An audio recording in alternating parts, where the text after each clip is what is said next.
Friends, it brings me so much joy to welcome Danielle Butin, who is the visionary founder and CEO of the Afya Foundation, whose mission, perhaps I should say, whose sacred mission, is to improve health outcomes by rescuing surplus medical supplies and then providing them to under-resourced health systems locally and globally.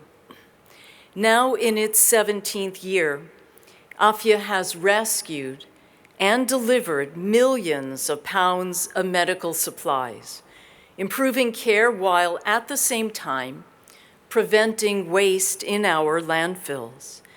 And this important work advances healthcare sustainability, provides humanitarian relief, and empowers community. I know this firsthand because Emanu-El has had the privilege of participating in the mitzvah of volunteering to help sort some of the supplies over a number of visits.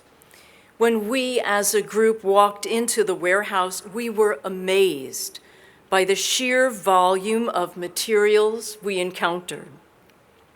From floor to ceiling, bin after bin, held an assortment of donated bandages, syringes, packing gauze, and so many other medical materials essential to healthcare, items which were entirely intact and still sterile, and all of them had been donated, but had they not been shared with Afya, they would have ended up in a landfill. And we all recall how during the pandemic, PPE and some medical supplies were almost unavailable. And here in the warehouse was its opposite. The abundant accumulation of supplies could meet the needs of many, many under-resourced populations. So let me say a word about Danielle too. She holds a Master of Public Health in Geriatrics and Gerontology from Columbia University and a BS in Occupational Therapy from New York University, and she also serves as an adjunct faculty member at Columbia University. And thanks to Danielle's vision, Afya is now widely recognized by the New York State Senate, by Voices of African Mothers, the Clinton Foundation, Eli Lilly, the United Hospital Fund, the Greater New York Hospital Association, and others. Afya's work has been featured in the Times and the Washington Post, as well as in local media. Her organization has twice received the Westchester National Disability Employment Awareness Award for its innovative pre-vocational training programs, which support frail older adults and veterans and incarcerated individuals and many others who are too often excluded from philanthropy. Because of its impact, Afya is also sought after as a field placement for graduate students in occupational therapy. Listening to this, it seems like Afya does it all, and we are blessed to welcome Danielle Butin, who started it all and who keeps her eye on all that it has yet to do. Please join me in welcoming her.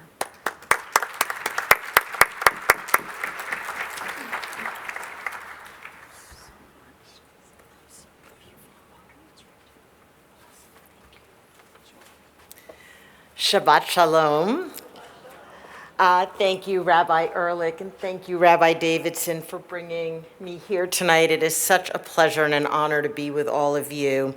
So this story began 20 years ago. I left a big healthcare executive position, and I needed a break. And so despite the many questionable looks from family and friends, I decided the only thing to do with this hiatus was to take a trip to Africa. And there I was in Tanzania enjoying every single moment of the most gorgeous orange sunsets I've ever seen. And in the Serengeti Plains one night, I saw a woman crying in a tent alone. And I think I can say that most of us are probably terrible bystanders. So I walked up to her and said, "What's happening here, and are you okay?" And she said, "I'm not okay.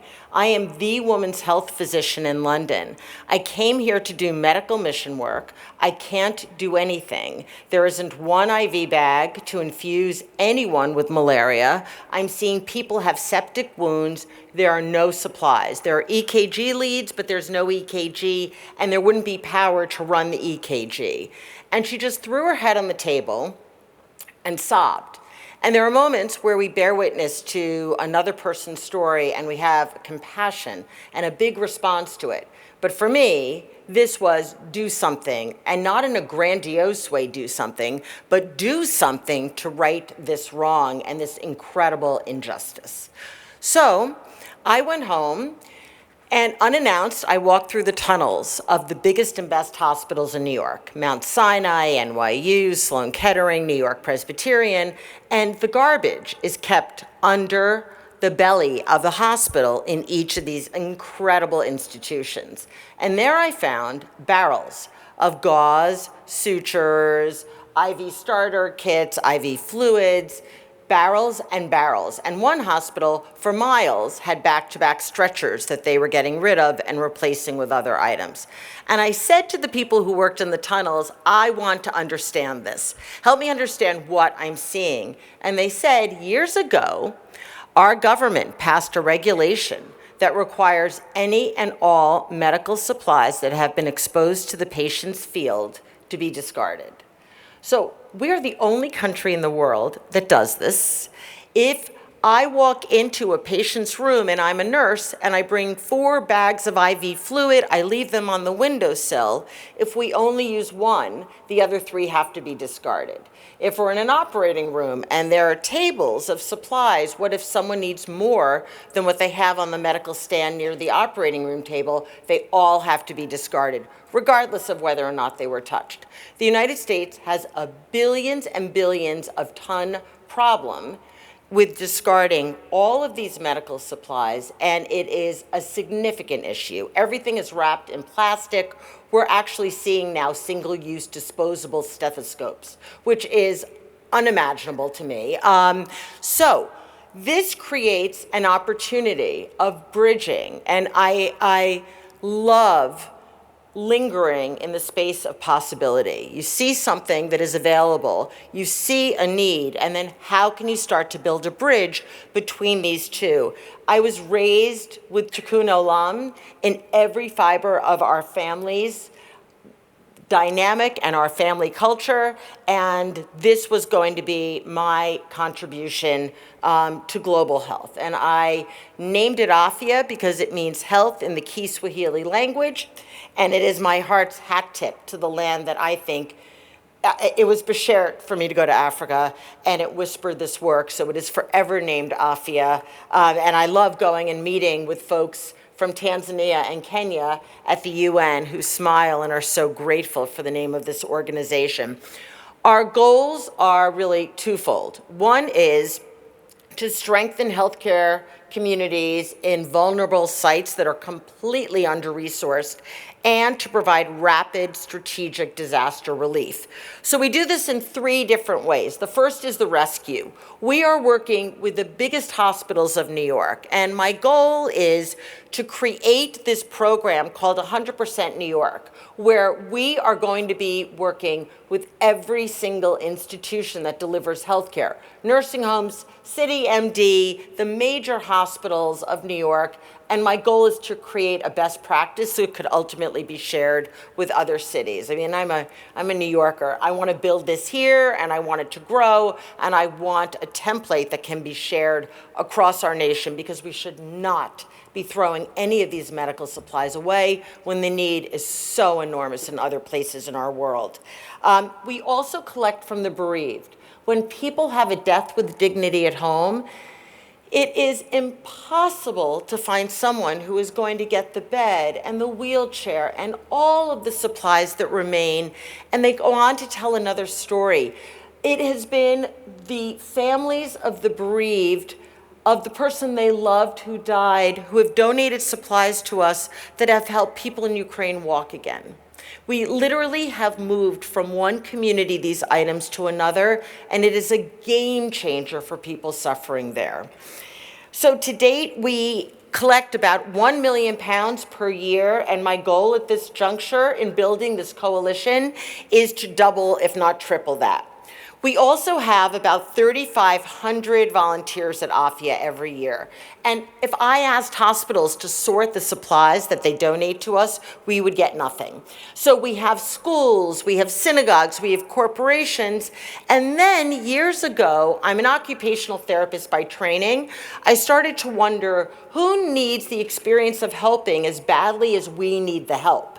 And I started reaching out to day treatment programs, the Point program, lots of programs serving people on the autism spectrum with intellectual developmental disabilities, chronic mental health issues, and I brought in, every year we have 50 occupational therapy grad students doing their internship with us, and it is the first time hundreds of these volunteers are experiencing being needed, contributory, and it's changing their story. They're transforming. People are dating, people are moving out of their homes, they're going into their own apartments, they're getting jobs. There is something about this extraordinary experience of being needed that is transforming the lives outside of Afya. And to add to that, which was mentioned earlier, the Department of Corrections reached out to us and said, we've heard about this incredible altruism volunteer program. Would you bring it to our jail?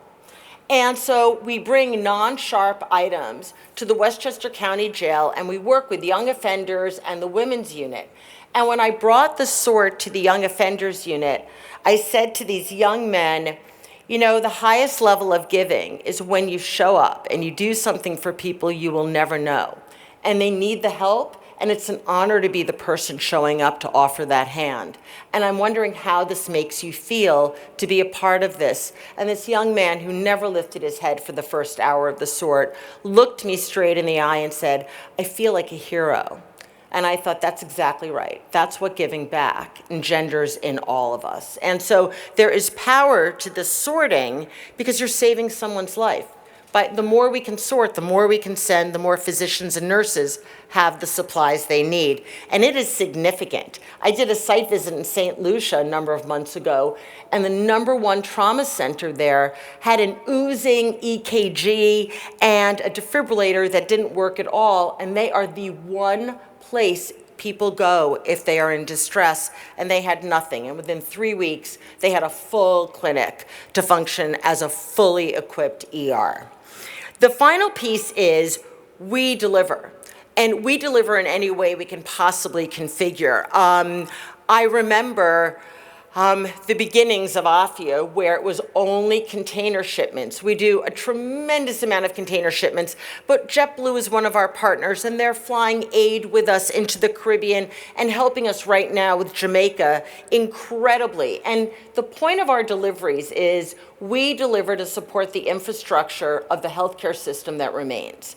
It is interesting to work with academic centers and help people going down to these sites to deliver care, but what I'm really interested in is keeping the people who are in medicine in Jamaica and not contributing to the exodus because they don't have supplies. So we're making a difference in keeping people where they are, and they inform us. We only send what people ask us for. Their voice and their dignity has to count. And so this is a very big part of what we do.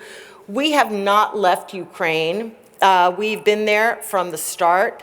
It has been unbelievable in terms of the range of supplies that we have been asked for. It is unprecedented in the history of Afya's work, and we are supporting Israeli Medical Mission.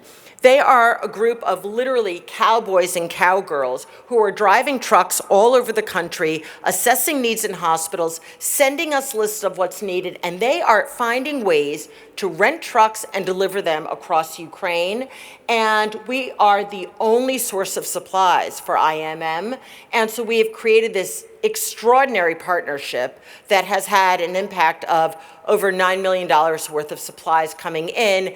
And recently, Mount Sinai donated an entire floor of rehabilitation medicine equipment, and it is going to the western corridor of Ukraine. It's on its way to begin the first major rehab center for people who have suffered amputations and traumatic injuries in Ukraine, and so much more is going to follow.